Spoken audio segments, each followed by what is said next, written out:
Olá, você que acompanha as notícias durante todo o dia aqui no portal Flow News. Você sabe que a cada 15 dias, na quarta-feira, a gente tem um encontro marcado com o pessoal da Associação Anjos Guerreiros, que é uma associação que trabalha com pessoas atípicas e é uma luta bastante grande para que a gente possa superar várias coisas, entre elas o preconceito que essas pessoas todos os dias são sujeitas pelo fato de serem quem são, né? Pelo simples fato de existir, elas já são vítimas de preconceito. E hoje a gente tem uma presença bastante especial nesse nosso bate-papo. Além da Flávia e da Fabiana, que são mães, né, que têm filhos atípicos, nós vamos ter hoje o Dr. Antônio Orlandini, que vai participar com a gente aqui e vai responder perguntas, enfim, vai participar do bate-papo. Aí já tem o Anderson de Paula Júnior, já está dando aí um batendo palma aí, valeu Anderson, obrigado. E deixa eu só ver se da equipe técnica aqui já deu certo aí. Já. O senhor pegou o link aí, doutor? Deixa eu pegar.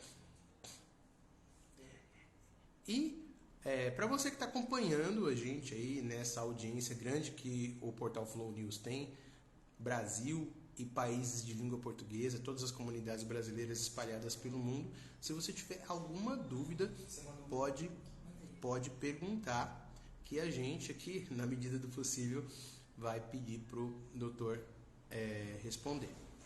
Então vamos lá, vou passar aqui para a Fabiana e já vamos começar a fazer pergunta aqui. Oi Fabiana, tudo bom? Oi Alexandre, boa tarde pessoal. É com muito prazer que estamos aqui novamente. Fabiana, diz para mim, você já precisou levar o Miguel várias vezes no serviço de pronto-socorro, de pronto atendimento. Sim. É uma coisa fácil, é uma coisa tranquila ou não? De jeito nenhum, nem um pouco. Geralmente nem o profissional que a gente precisa tem lá, né? No meu caso, neuro ou psiquiatra, no pronto-socorro não existe. Tá certo. Deixa eu perguntar para a Flávia aqui. Flávia, você já precisou usar o pronto atendimento? E como Já. foi? Muito. Já precisei, né? Quando eu era bem mais nova também, tive crises de ansiedade e infelizmente não tem. Não tem assim o suporte que a gente precisa. Tem o clínico, né? Vai tirar a dor que você tá, que realmente é uma dor, ela existe, né? Vai tirar aquele momento, mas não tem aquela direção, não encaminha a gente. Então você sai de lá perdido, pronto a voltar novamente na próxima crise. Doutor Antônio, muito obrigado por ter reservado esse tempo para conversar com a gente. E eu já vou passar para o senhor, doutor, já com uma pergunta.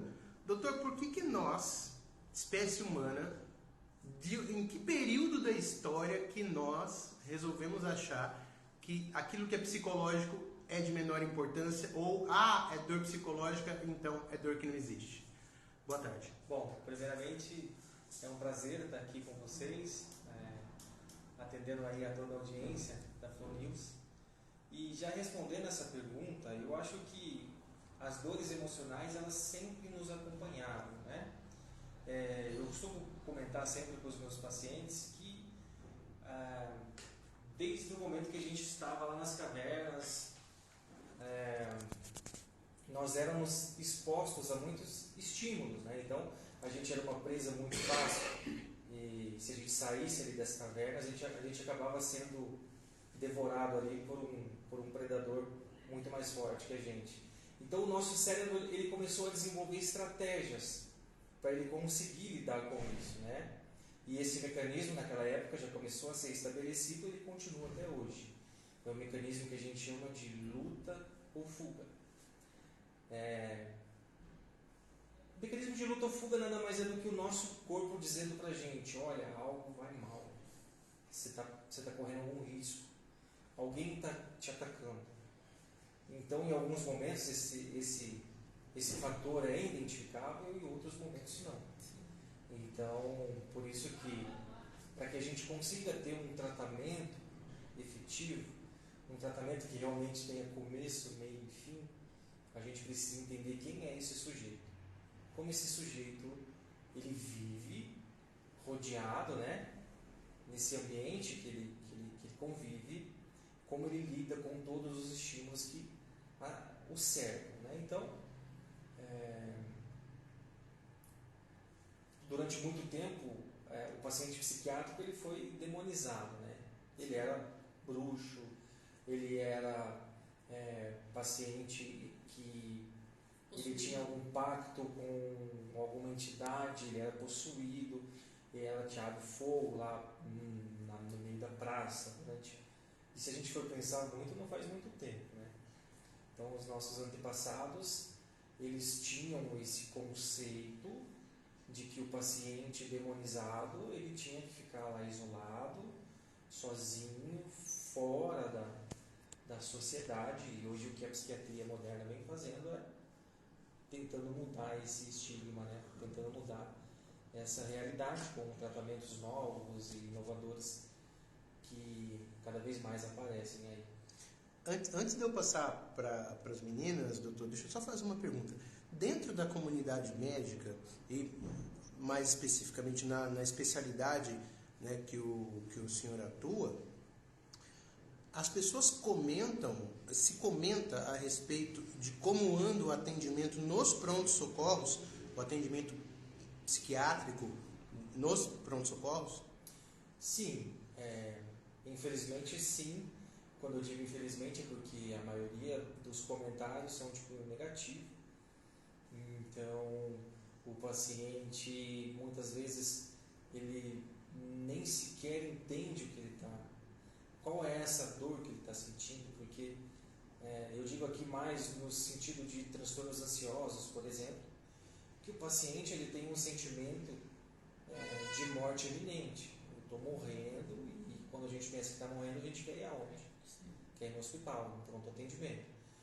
E se tratando de um pronto atendimento, onde esse paciente é examinado, avaliado e não é identificado nenhuma causa orgânica, muitas vezes profissionais que estão cansados, profissionais que não têm muito tempo para lidar com as dores emocionais daquele sujeito, acabam deixando a desejar em alguns aspectos. Eu acho que mais no sentido de orientação, né? Pelo menos de um direcionamento. Olha, isso pode ser um sinal disso ou daquilo. Eu acho que seria interessante você estar buscando ajuda X, Y, não sei. Aqui nós não fazemos esse tipo de atendimento, aqui é emergência. Mas às vezes, como é muito cheio, às vezes como a demanda é muito grande, o profissional nem consegue nem ter tempo de fazer isso, né? Então, libera e, enfim. Pois é.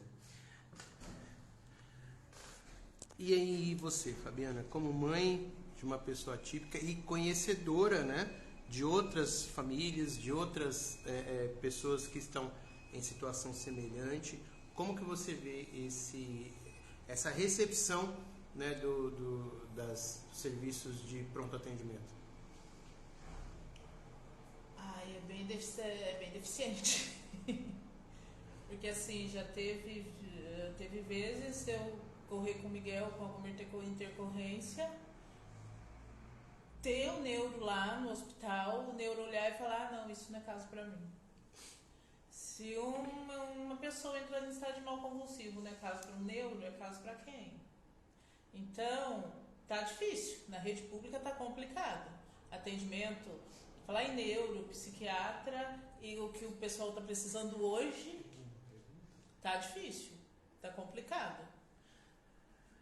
Tá certo. Eu vou perguntar para Flávia aqui. Tem alguma pergunta? Alguém já elaborou alguma pergunta para o doutor aí? Tem. Então diga lá, Flávia. Tem uma mãe que ela pediu para perguntar. Quais os sintomas leves da ansiedade? Os sintomas leves da ansiedade já precisa procurar uma ajuda especializada, né? Sim. Bom, Primeiro, antes de eu responder essa pergunta, Flávia, eu acho que a gente precisa entender o que é ansiedade. Eu acabei de relatar mais cedo sobre um caso mais extremo. Mas a ansiedade é um fenômeno que ela ajuda a gente a tomar atitudes. Por exemplo, se eu tenho uma prova amanhã, hoje eu vou ficar com medo e eu vou me preparar para essa prova para que eu consiga ir lá e dedicar e realizar a prova com sucesso em tudo que a gente vai fazer na nossa vida. Isso é ansiedade normal. A ansiedade ela começa a se tornar um problema quando começa a acontecer um problema. Então, se a gente for de maneira bem básica definir a ansiedade, transtorno. A pessoa começa a ter um transtorno, quer dizer que algo está errado. Alguém que vai correndo para um hospital é um transtorno. Alguém que não vai fazer a prova de tanto medo que ela tem é um transtorno. Alguém que deixa de andar de carro porque ela sente tanto medo é um transtorno. Então essa pessoa ela começa a sofrer prejuízos em todo o ambiente que é certo. Pode ser em casa, no trabalho, pode ser com a família, pode ser com o marido, pode ser... enfim, a grande questão é a gente definir transtorno. Eu acho que o que a Flávia perguntou é qual seria o tratamento indicado quando... Isso. Quando Qual o momento? Acho que é mais qual o momento. Então, sobre o momento é isso. Começou a te trazer um prejuízo, não um prejuízo, Sim. Isso que ela perguntou. Limite. Quando sintomas da ansiedade leve começa a ser prejudicial. Quando começa a se tornar um prejuízo. Agora eu não vou trabalhar porque eu estou com medo. Agora eu vou deixar de dirigir porque está deixando de fazer coisas. Sim. Então está se tornando prejuízo. Tá? Eu vou para o hospital porque eu estou com um prejuízo. Então não é uma ansiedade normal. Uma ansiedade normal é aquilo que empurra a gente. A ansiedade patológica é aquilo que segura a gente. Claro que existem níveis e no eixo da ansiedade existem várias variações, mas a grande questão é prejuízo. Tem prejuízo? Eu estou deixando de fazer? Eu estou evitando situações? Eu estou sentindo um medo muito intenso, palpitação, meu coração, estou tendo diarreia, estou tendo alterações, eu estou tendo problemas? É uma hora de buscar ajuda.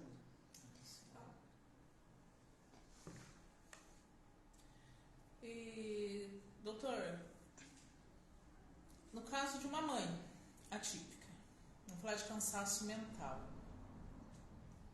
né? Porque o cansaço mental é estafa, né? Sim. Tem várias formas de manifestações, como a ansiedade também. Uma delas é a ansiedade, né?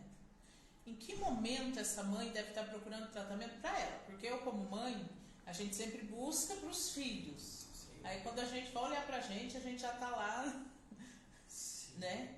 Em que momento eu devo parar?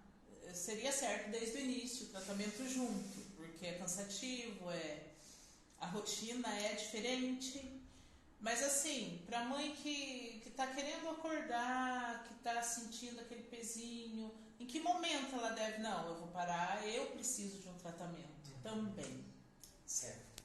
Bom, eu acho que a grande questão é que a primeira coisa que a gente precisa entender é que quando você tem um filho que precisa de necessidades intensivas, mais próximas, ou um familiar que seja, normalmente esse familiar, dependendo do grau, ele precisa muito do nosso comprometimento, né? Ele precisa muito da nossa atenção, porque ele não consegue tomar decisões e atividades diárias, ele não consegue fazer sem ajuda.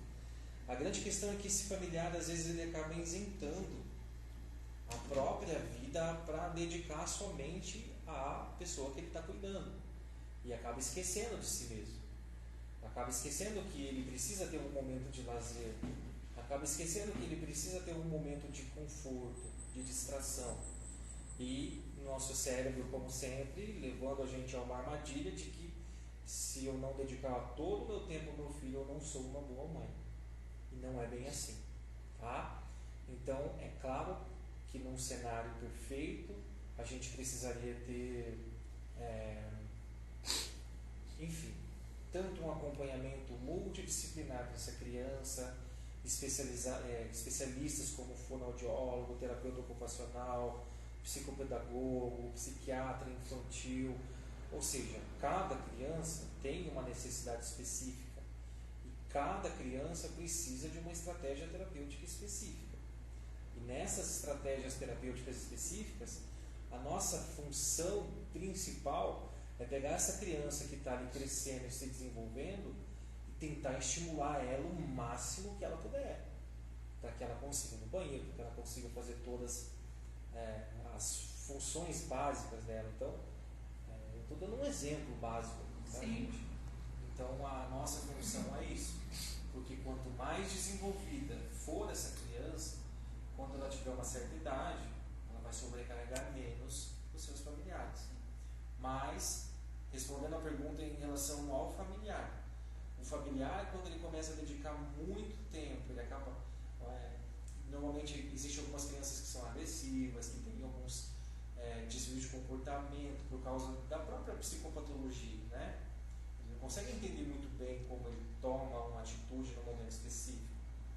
Porém, para quem está recebendo isso, às vezes é muito difícil. Então, a mãe sobrecarregada, estressada, vai chegando um momento que o cérebro dela começa a pedir ajuda, socorro. E sintomas comuns que indicam esse tipo de alteração são ansiedade, alteração do sono, uma alteração muito comum, dificuldade na memória. Parece que a memória ela vai se esvaindo, porque o nosso cérebro ele fica tanto tempo ruminando preocupações e sentimentos que a gente descansa e parece que a energia não recarrega. Então, a estafa ela vai acontecendo. Então, por isso que a gente precisa de uma ajuda multidisciplinar. Tá? O acompanhamento psicológico para os familiares também é muito importante. Muito bom. Muito importante. E a respeito uma pergunta que uma mãe do grupo mandou. Depressão e ansiedade. Pode haver uma confusão entre esses dois? Legal, uma boa pergunta. Antigamente existia uma coisa que se chamava como se fosse um transtorno ansioso junto com um transtorno de ansiedade, que era um quadro misto. O novo DSM não permite mais a gente fazer esse tipo de diagnóstico, então não existe mais. Sim. Normalmente a gente consegue identificar comorbidades, mas a gente tem que ir um pouco mais a fundo, entender a causa base daquilo. É claro que se confunde, principalmente para quem não tem conhecimento técnico para isso. Mas, para quem tem conhecimento técnico, são coisas totalmente distintas. Mas, para dificultar um pouco mais a vida de quem não tem essa percepção, na depressão o paciente pode ter sintomas ansiosos e na ansiedade o paciente pode ficar triste por diversos motivos e também apresentar sintomas depressivos. Mas fechado o diagnóstico de transtorno de ansiedade, transtorno depressivo, aí a gente não está falando mais de sintoma, a gente está falando de doença propriamente dita. E, doutor, como a gente identifica que, assim, motivos para a gente ficar triste, motivos para a gente ter dissabores, existem todo dia, em todo lugar. Todo mundo tem. Todo mundo tem. Como a gente identifica? Eu só estou triste, ou eu tive um dissabor, ou eu estou meio chateado por esses dias, ou eu preciso procurar ajuda porque eu estou desenvolvendo um quadro de depressão. Como que a gente percebe essa diferença? Legal. Bom, quando a gente fala de depressão, a gente já pensa numa pessoa triste. Sim. A maioria, mas não necessariamente. A depressão, ela é uma coisa ela é uma doença que ela afeta o nosso humor. Eu vou explicar para vocês de uma maneira bem rápida a diferença entre humor e emoção. Emoção é eu fazer um elogio para você, você ficar feliz, ou você ficar sabendo que aconteceu alguma coisa com o seu filho e você ficar triste. Depois os dias vão passando, as horas vão passando e tudo isso normaliza. Ah, mas de repente eu fiquei mais tempo, mais triste, porque, poxa, eu tenho um familiar doente. Isso são alterações emotivas que acabam fazendo com que a gente expresse a nossa emoção com tristeza. Tá? O humor, normalmente o quadro é um pouco diferente. O humor, ele tem a capacidade de afetar a nossa emoção. Então, se o nosso humor está afetado, a nossa emoção também vai ficar afetada. Então, por isso que a maioria das pessoas acabam expressando mais tristeza, irritabilidade, angústia. Mas eu acho que a grande sacada que a gente precisa ter é o tempo. Se esse tempo começar a permanecer semanas, meses, acende uma luz, porque já é para ter melhorado. Ah, mas morreu minha mãe, morreu... Tudo bem, mas a gente está falando de tempo também. Existe um tempo que o DSM, o americano, a literatura que eu sigo, o manual americano, ele preconiza para que aqueles sintomas persistam. Passou daquilo, a patologia ela vai mudando de nome. E é muito frequente isso acontecer. Então, acho que a resposta que a gente precisa mais valorizar é o tempo.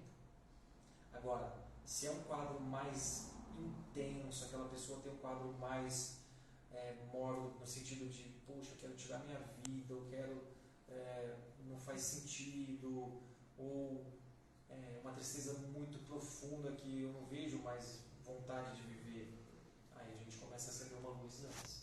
Então, cada pessoa é única.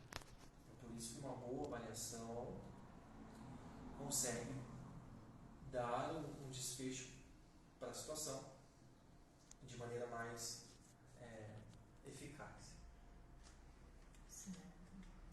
E assim, para a criança, o irmão, no caso do deficiente, né?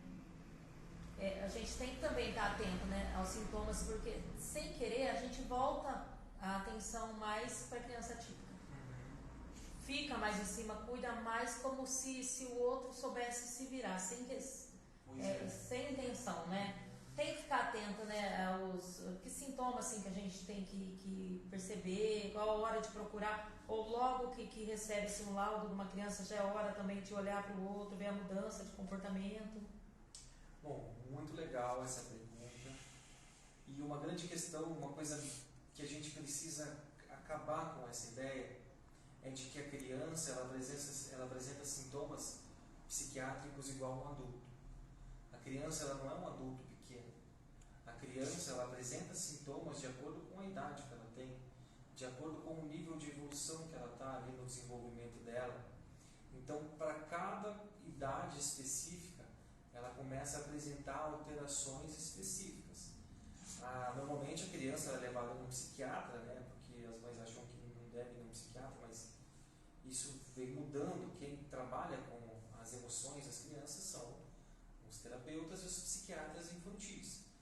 Neurologistas infantis são doenças que têm uma causa orgânica, uma epilepsia, algum transtorno neurológico, mas alguns neurologistas também trabalham com as emoções, mas enfim, não sei se deu para entender muito bem.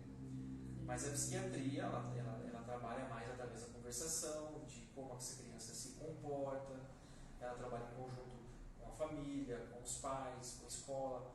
Mas voltando aqui à pergunta, a criança, em cada fase da vida dela, ela apresenta sintomas psiquiátricos de maneira diferente.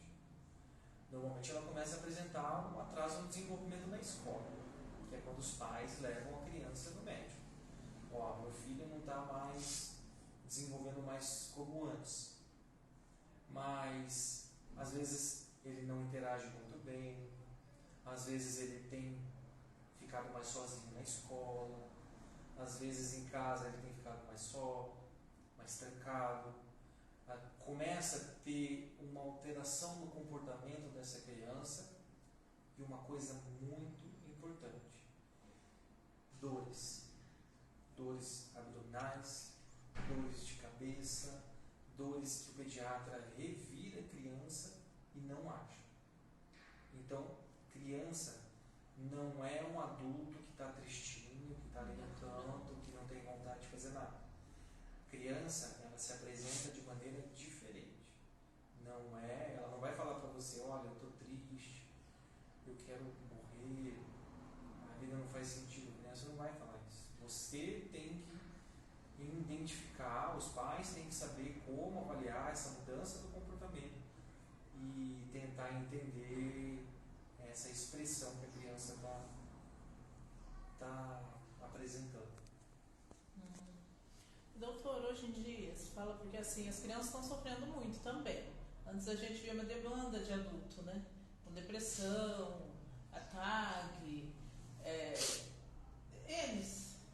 todos os problemas psiquiátricos possíveis.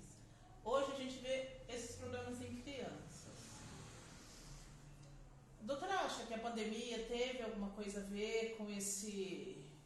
Ou já antes da pandemia já vinha acontecendo esses sintomas nas crianças, sintomas psiquiátricos? Bom, as crianças estão aí, sempre estiveram e sempre apresentaram sintomas. A grande questão é que antigamente elas eram avaliadas de maneira não tão específica como hoje. No sentido das doenças de cunho sentimental, emocional, psiquiátrico, a psiquiatria infantil ela evoluiu muito, mas há pouco tempo. No Brasil hoje, credenciado a PIA, né, que a gente chama que é a Sociedade da Psiquiatria Infantil, existem poucos profissionais que ainda são aptos a estarem identificando esses sintomas. Então, a minha resposta é: esses sintomas sempre existiram, porém eles não eram diagnosticados. Normalmente os psiquiatras eles achavam que a criança ela precisava desenvolver a personalidade dela para depois ela ser avaliada, para ela me contar o que ela está sentindo. Mas hoje em dia não, hoje em dia a gente tem ferramentas para estar identificando isso sem a criança falar. Aqui eu acabei de falar a dor. A dor é uma coisa típica. A criança tem histórico familiar, está tendo alteração de comportamento, apresenta dor, faz um monte de exames. É muito comum no consultório médico a gente ver crianças que têm depressão, ansiedade. Tá? E uma coisa que mudou muito isso foi que hoje, na era que a gente vive, a gente tem muita informação de maneira mais acessível. Então você está vendo um vídeo na rede social, de repente passa um assunto ali que é do seu interesse, que você em 1 minuto aprende uma coisa que você não sabia. Ou você quer ir lá no YouTube assistir um vídeo sobre uma doença do neurodesenvolvimento, você vai lá e pesquisa, ela te dá um norte para saber o rumo das pesquisas que você tem que tomar. Isso é muito bom, ao mesmo tempo pode ser prejudicial, porque a gente vê um monte de coisas que às vezes não fazem tanto sentido, mas a pandemia também acelerou esse processo, porque durante a pandemia, como a população ela ficou muito tempo em isolamento social, uma grande parcela da população voltou para as redes sociais, YouTube, e fazer cursos. Então isso expandiu muito a informação através da internet. Então a pandemia, de uma maneira indireta, com certeza influenciou no aumento até do diagnóstico, porque se eu não tenho conhecimento de uma coisa, eu não vou levar meu filho no médico. Entende? Agora, se eu aprendo que uma manifestação XYZ numa criança pode ser sinal de tal coisa, eu já acendo uma luz. Agora, se eu não tenho conhecimento daquilo, fica mais difícil.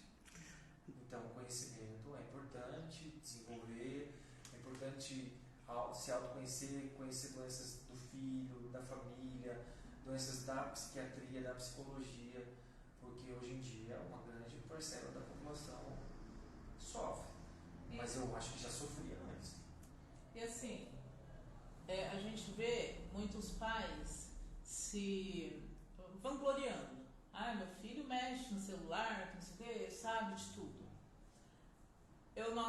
mas eu sou pedagoga. E eu acredito que essa enxurrada de informações que estão pegando as crianças para todo lado seja um dos fatores que causa essa grande tensão nelas, essa ansiedade extrema. É fato, é verídico isso? Essa enxurrada de informações faz mal para a criança? Sim, é verídico. Existem vários motivos para que isso possa acontecer. Hoje em dia, uma maneira dos pais acabarem ficando livres ali do filho durante um tempo, é muito mais fácil ele dar um celular para a criança, assiste esse vídeo aí, não me dá trabalho, porque eu quero fazer outra coisa, descansar, ou, enfim. Então, o celular, o excesso de informação, sim, é um pouco complicado. E simplesmente o fato de ser o celular. Porque, veja bem, o celular, enquanto a gente está aqui conversando, as empresas que fabricam o celular, elas estão ali o tempo todo gastando milhões de reais numa maneira de desenvolver um entretenimento que chame mais a atenção de quem está usando o telefone. Então, quanto mais tempo essa pessoa passa no celular, é mais sucesso para a empresa de telefonia, que fabrica o telefone, né? E isso é um problema, porque a gente é contaminado por enxurradas de notificação o tempo todo. Isso atrapalha no nosso desenvolvimento, atrapalha na nossa atenção, tem um boom aí de transtorno de TDAH, que às vezes a gente, trabalhando com a família, a gente percebe que a dinâmica familiar não ajuda. A criança ela é muito imediatista, ela quer conversar com todo mundo, ela já recebe uma informação ali na hora, só que tirando o celular isso não acontece, isso pode se manifestar com ansiedade. A criança passa muito tempo com o celular, então no momento que ela não pode ter o celular, ela pode estar experimentando sintomas ansiosos. E a ansiedade ela é uma coisa que a gente tenta evitar. Por exemplo, no tratamento, o foco do médico psiquiátrico é independente do que aconteça, a gente tentar manter essa pessoa estável durante mais tempo. Ah, mas aconteceu alguma coisa no meio do caminho, a gente tem que intervir. Então, por isso que o tratamento psiquiátrico ele é importante que tenha um segmento. Sim. Por quê? Porque pelo simples fato de você vir me trazer uma coisa nova, que mudou numa fase específica do seu tratamento, eu tenho que abordar. Porque senão, diminui a chance de quando eu for tirar o remédio dessa pessoa, ela ficar bem, ficar estável, sem precisar de novo da medicação. Então, justamente por isso. Então, a própria ansiedade, quando ela vai aumentando, aumenta a chance dessa pessoa desenvolver um quadro de ansiedade, porque o medo vai se instalando e o medo começa a fazer com que o medo afloreça cada vez mais. É o medo de ter medo. E hoje em dia a gente escuta muito, principalmente em portas de escola, né? É TDAH e TOD. TDAH e TOD. Os pais, assim, já chegam, esse dia eu estava conversando com o neuro, ele falou, eu não atendo criança, porque os pais já chegam aqui com o diagnóstico pronto e às vezes não é nem aquilo. Sim. Né? E pra gente desfazer isso é muito difícil. Isso. E assim, quando o pai deve ficar atento, o que é o TDAH, o que é o TOD? Bom, cada criança ela apresenta sintomas, características específicas, mas basicamente o TOD é aquela criança que ela dá muito trabalho porque ela quer se opor às autoridades, o pai, a mãe, ela dá problema na escola, não porque ela não consegue, basicamente dizendo, o TOD ele faz algum problema, ele causa algum problema na escola, por exemplo, e normalmente ele não é pego, porque é uma criança mais inteligente, é uma criança que tem um desviozinho de conduta ali, e ele acaba arrumando alguma estratégia para se beneficiar disso. O TDAH não, ele simplesmente se envolve no meio do acontecimento e de repente ele se vê lá. E se pergunta para ele, por que você estava lá? Eu falo, nem sei, estava lá, já fui. Viajei, doutor, o pensamento estava lá e eu estava lá. Doutor. Então é um pouquinho diferente. a gente vai lutando para tentar tirar o preconceito que a sociedade tem contra as pessoas que têm alguma espécie de particularidade psiquiátrica, e aí acontece uma coisa e a gente parece que caminha 20 passos para trás dos 15 que a gente tinha conseguido andar para frente, né? Tivemos aí o caso lá de Cambé, triste caso do indivíduo que entrou na escola, que atirou, feriu algumas pessoas e acabou matando 2 adolescentes. E durante bastante tempo se falou assim, ele tinha laudo de esquizofrenia, já dando a entender que a pessoa esquizofrênica é necessariamente um fio desencapado, uma bomba prestes a explodir, e a gente sabe que isso não tem nada a ver, e agora vale a pena atualizar. A gente já sabe que, na verdade, podia até ser um indivíduo com esquizofrenia, mas havia pelo menos outros 4 indivíduos num grupo, fazendo ali, né, tramando, né, de repente perceberam essa fraqueza desse indivíduo aí e começaram a botar pilha, alguém que já não estava, né, muito bem psiquicamente, né, psicologicamente falando, tanto que a polícia já tem 4 pessoas presas, e as investigações continuam porque parece que tem mais gente envolvida.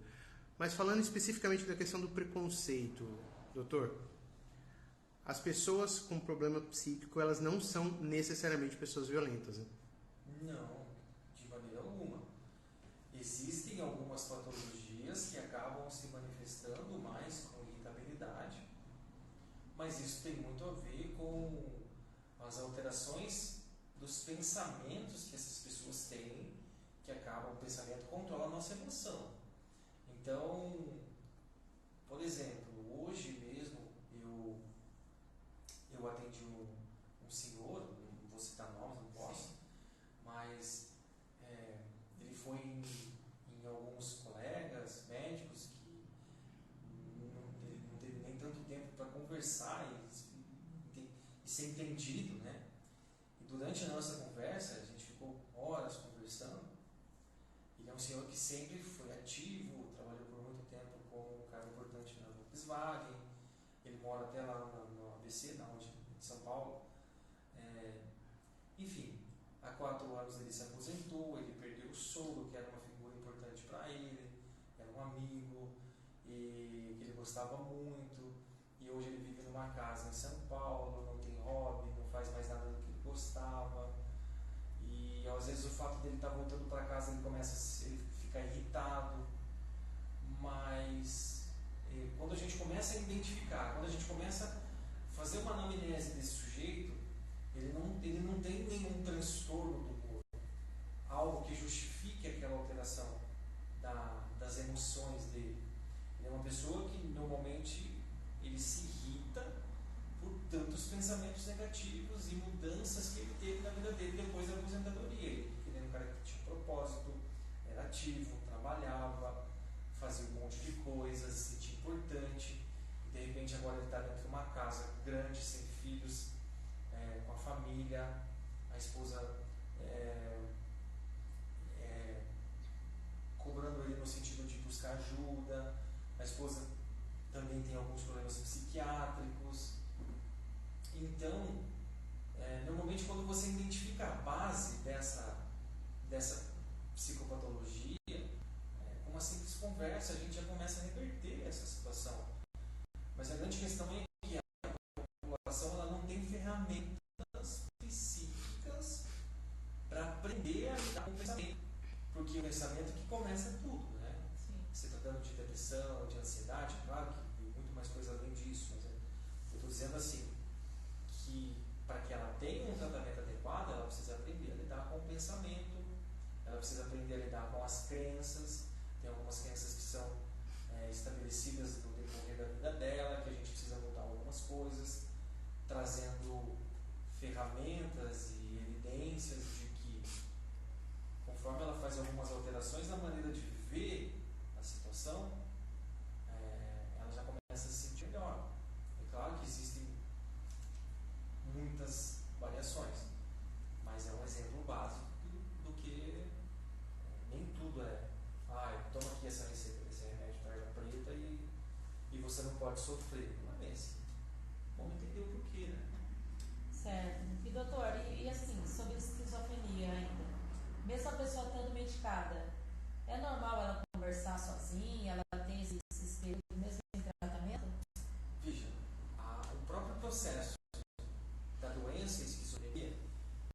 faz com que esse paciente ele saia e não entenda muito bem o que é realidade e o que é não realidade. E às vezes ele acaba vendo coisas, escutando coisas. Isso é muito variável, tem classificações, tem níveis de alterações que a gente chama de sensoperceptivas. Existem pacientes que respondem com dose baixa de medicação. Existem pacientes que mesmo com dose alta de medicação não respondem bem. Às vezes a gente tem que abrir mão até de tratamentos mais intensos, mais, enfim, como eletroconvulsoterapia, como aplicação de ketamina, como antipsicóticos que têm um poder antipsicótico mais intenso, mas acaba trazendo outros problemas, como a discasia sanguínea, como a clozapina. Mas cada pessoa é de um jeito. Agora, o paciente esquizofrênico, se ele tiver um tratamento adequado, ele consegue voltar às atividades dele, talvez até... Eu tenho pacientes que hoje trabalham, que se relacionam, que têm família, Certo, uma e vida tem um diagnóstico de esquizofrenia, porém, não são todos, e a grande questão é que, às vezes, a droga acaba influenciando, porque eles têm uma tendência ao uso de maconha e algumas outras coisas que precipitam o primeiro episódio psicótico. E, enfim, tem níveis de transtornos que são variáveis. Para cada pessoa existe um tratamento que é mais indicado para ela. Então, tem desde os mais leves até os mais prejudicados. E a gente percebe assim, um certo despreparo em determinados médicos. Uma família que procura um neurologista com uma criança, uma menina. O neurologista dá 3 hipóteses. A família ficou em mania psicótica, esquizofrenia ou autismo leve. Pode ser confundido essas três, e por que em meninas o diagnóstico de autismo é tão difícil? Bom, vamos lá. Aqui a gente está falando de vários Brasis, né? Sim. São doenças que têm comportamentos podem se confundir, mas são totalmente diferentes. Um quadro psicótico, a pessoa foge da realidade. Um quadro psicótico ele pode ser várias doenças, mas com uma conversa, com uma investigação mais a fundo, a gente consegue identificar se aquilo é baseado, se aquilo é derivado de um transtorno maníaco, por exemplo, ou se aquilo é o primeiro episódio de esquizofrenia, mas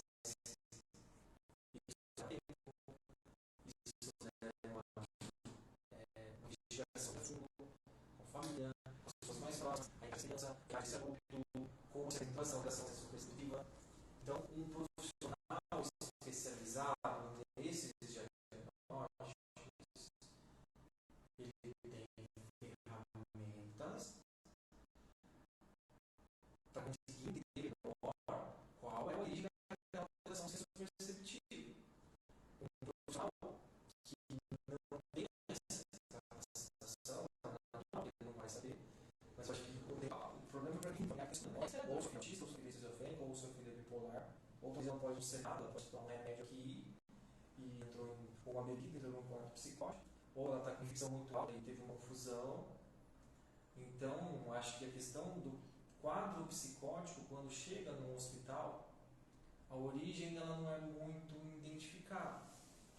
Então, isso que seria importante, mas na verdade isso deve ser feito por um profissional especializado, que faz um acompanhamento, uma investigação mais a fundo para entender realmente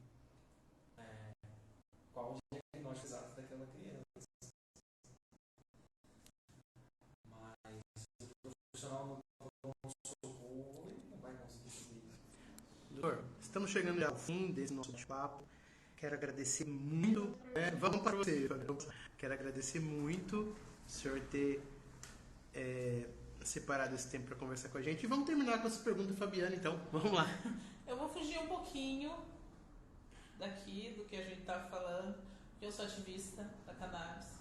Sinal, meu filho é usuário. Certo. Até ele fala que teve a vida salva por Deus que criou essa santa lei. Certo. O doutor é adepto ao tratamento com cannabis? Sim. Bom, quando a gente fala de cannabis é um assunto polêmico, né? Porém, algumas literaturas e alguns professores que eu já tive até o prazer de trabalhar junto, e, por exemplo, a Ana Rauni, ela foi uma professora, eu tive várias aulas dela. Participei de uma aula dela, inclusive no Instituto de São Paulo que eu trabalhava. E os adeptos a fundo ali de quem são os prescritores, né? Eu sou prescritor, mas assim, mais com... Agora tem um profissional que ele acaba ele nicha ali o atendimento dele só para prescrição de cannabis. E aí acaba prescrevendo cannabis para diversas coisas que a gente nem tem tanta evidência científica. Porém, enfim, eu uso bastante.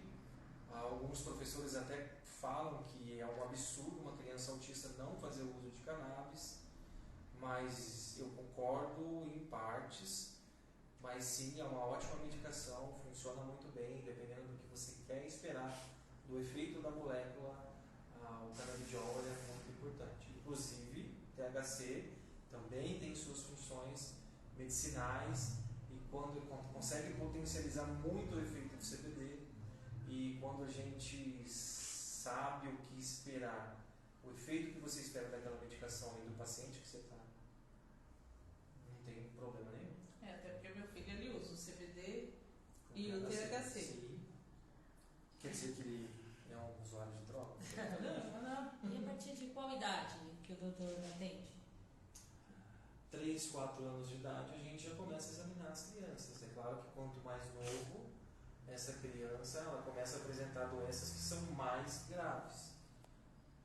Porque algumas doenças ela precisa do desenvolvimento da criança para ela começar a aparecer. Agora, se tratando de uma criança com 2, 3 anos, ela já começa a apresentar alterações. Normalmente são algumas alterações que são mais graves. Mas com 3 anos já começa a se diagnosticar. Obrigado você que acompanhou com a gente aqui. Mais uma vez, muito obrigado, doutor Antônio, por ter participado com a gente. Obrigado mais uma vez, Fabiana. Obrigada a todo mundo. Gente, hoje às 19h30 vamos ter o Podfancast com a Lidiana e o Diogo contando a história deles com a Heloísa e o psicólogo Gabriel Zaparoli. Maravilha. O pessoal já tá criando um nicho já. Muito obrigado, Flávia. Eu que agradeço, doutor, por toda a atenção que deu pra gente, esclareceu todas as dúvidas das mães. Bom, espero que estejam, que tenham gostado. Doutor, quem quiser, obviamente a gente deve, eticamente a gente tem que falar, eu tenho que falar essa frase antes, né? Sentiu alguma coisa, percebeu alguma coisa nesse nosso papo, procura um profissional de saúde mental de sua confiança. E quem quiser entrar em contato com o senhor, entra em contato por onde? Bom, nós temos o nosso telefone, nosso site www.iss.med.br. E a gente também tem o nosso telefone, que é em Ourinhos, 14 3324 3002. Ah, mas eu preciso procurar na rede pública. Procura uma UBS da sua região, faça uma avaliação com o seu médico, peça para o seu médico fazer um encaminhamento por um psiquiatra da rede pública, do plano de saúde. Eu acho que o mais importante é a gente se conhecer melhor, entender que a gente não está conseguindo sozinho, que a gente precisa de ajuda, deixar esse preconceito de lado e procurar ajuda onde a gente puder e onde tiver essa ajuda. Muito obrigado, doutor.